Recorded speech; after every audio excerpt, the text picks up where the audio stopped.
আসসালামু আলাইকুম। আমি সৈয়দ ইব্রাহিম এর্তেজা আপনাদেরকে সেলসম্যান ট্রেনিংয়ে স্বাগত জানাচ্ছি। আমরা আমাদের এই ধারাবাহিক ট্রেনিংয়ের মধ্যে আমরা কয়েকটা পার্ট রেখেছিলাম, তার মধ্যে আমাদের প্রথম পার্টটা শেষ হয়ে গেছে। আমরা এখন যে বিষয়টা নিয়ে কাজ করব সেটা হচ্ছে স্কিল ডেভেলপমেন্ট। কিভাবে একটা সেলসম্যানের স্কিল ডেভেলপ করা যায়, আরও বেশি আউটপুট আনা যায়, এই সমস্ত বিষয় নিয়ে আমরা জানবো। তো এইটার প্রথম যে কাজটা সেটা হচ্ছে আমরা টাইম ম্যানেজমেন্ট এবং টাইম নিয়ে বেশ কিছু কথা বলবো। যদিও আমরা আমাদের আগের পর্বগুলোতে টাইম নিয়ে কয়েকটা বিষয় বলেছি, আমরা আজকের বিষয়ে টাইমের সেই বিষয়গুলোর কিছু ডিপ নলেজ নেব। তবে ছোট ছোট করে আমরা কিছু অংশ বলে দিব।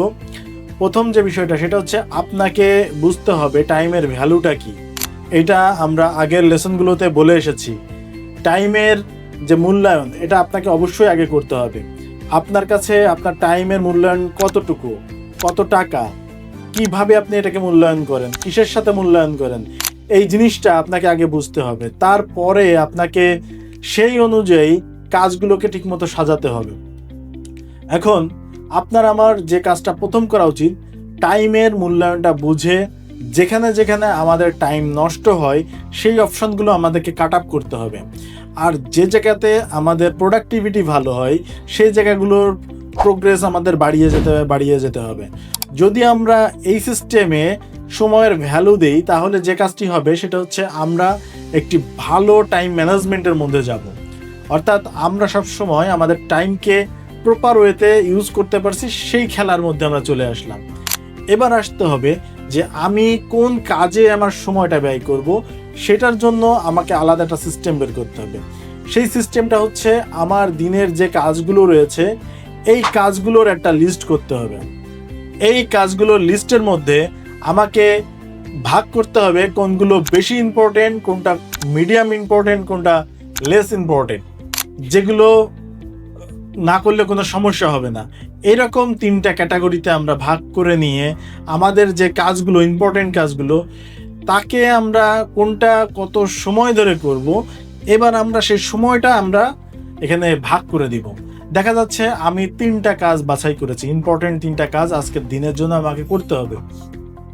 তিনটা কাজে আমি 2 ঘন্টা করেও যদি দেই তাহলে 6 ঘন্টা যাবে। অথবা আমি যদি 1 ঘন্টা করে দেই, তিনটা কাজে 3 ঘন্টা যাবে। এরপর বাকি কাজগুলোর সময় ভাগ করব। এখন এই যে সময়টা ভাগ করে নিলাম, এটা কিন্তু ইম্পর্টেন্ট, খুবই ইম্পর্টেন্ট। আপনারা কাজ করার সময় আগে যখন আপনি এটা ভাগ করে নেবেন, তখন আপনার মাইন্ডে একটা সুন্দর ম্যাপ তৈরি হবে। আপনি এই ম্যাপ অনুযায়ী তখন আপনি সুন্দরভাবে কাজ করতে পারবেন।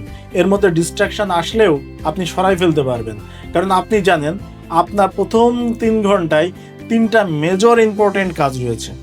তো এখন এই যে ইম্পর্টেন্ট কাজগুলো আমরা ভাগ করলাম, এই কাজকে আমরা কি করব, এই কাজগুলোকে আমরা সময়ের সাথে রোবোটিকভাবে, অর্থাৎ আমি এই 1 ঘন্টায় কোনো ডিস্ট্রাকশন যেন না আসে, কোনো প্রকার কোনো অমনোযোগী যেন না হই, ফুল দমে ফুল ফোকাসে এই কাজটা আমি 1 ঘন্টার মধ্যে শেষ করব।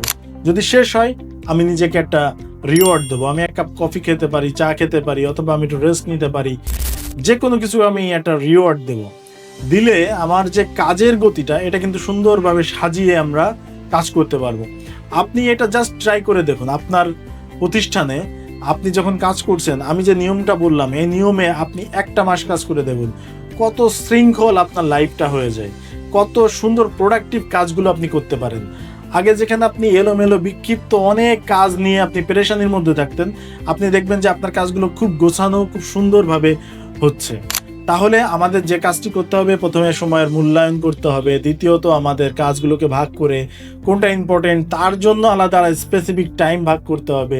সেই টাইমের মধ্যে আমি যখন কাজ করব তখন একেবারে মনোযোগ দিয়ে এই কাজটা আমাদের করে যেতে হবে। তাহলে আমাদের কাজের প্রোডাক্টিভিটিও অনেক সুন্দর হবে। এবার আসুন যে আমি যে কাজটা করছি, আমি সময় দিয়ে যাচ্ছি ঠিক আছে, কিন্তু আমার কাজের কি আসলে যে কাজটা আমি করছি তার কোয়ালিটি ভালো হচ্ছে? কোয়ালিটি একটি কাজের জন্য খুবই গুরুত্বপূর্ণ বিষয়। আপনি যে কাজ করেন না কেন, এই কাজে আপনার কোয়ালিটি মেনটেন করতে হবে। আপনি কি জানেন জাপানিজরা তাদের কাজের যে কোয়ালিটি ধরে রাখে, এটা সারা বিশ্বে সবাই মোটামুটি জানে।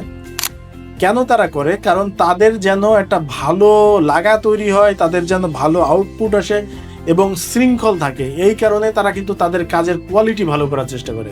হোক সেটা ঘর ঝাড়ু থেকে শুরু করে বিমান পরিষ্কার পর্যন্ত সব কিছু, সব জায়গায় কোনো কিছু তৈরি করতে যাবে সেখানেও তারা কোয়ালিটি সব কিছু ভালো মেনটেন করে।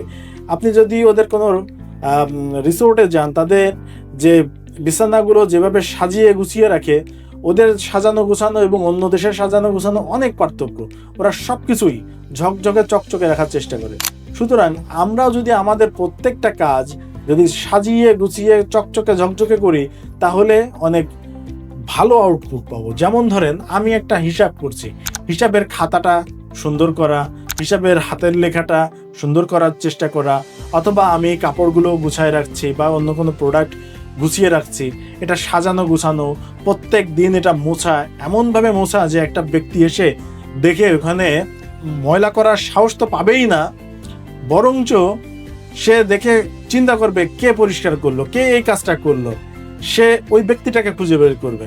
ঠিক এভাবে যখন আপনি কাজটা করবেন, তখন দেখবেন আপনার নিজের কাছেও ভালো লাগবে এবং আপনার প্রতিষ্ঠানের উন্নতি হবে। সুতরাং আপনি যে কাজটি করুন না কেন, আমি যে ফর্মুলাগুলো বললাম, টাইমের বিষয়ে, টাইম ভাগ করার বিষয়ে এবং কাজের কোয়ালিটির বিষয়ে, এই সবগুলো মেনটেন করুন। মেনটেন করলে আপনার লাইফে, শুধু আপনার বিজনেসে নয়, আপনার লাইফে অনেক জায়গায় আপনি উপকৃত হবেন। আশা করি আপনারা বুঝতে পেরেছেন, আমাদের এই গুরুত্বপূর্ণ সেশনটা বুঝেছেন। ধন্যবাদ সবাইকে। আমরা পরবর্তী ভিডিওতে আরও বেশ কিছু বিষয় নিয়ে, স্কিল ডেভেলপমেন্টের আরও বেশ কিছু বিষয় থাকবে, সেগুলো নিয়ে আলোচনা করব। ধন্যবাদ সবাইকে। আসসালামু আলাইকুম।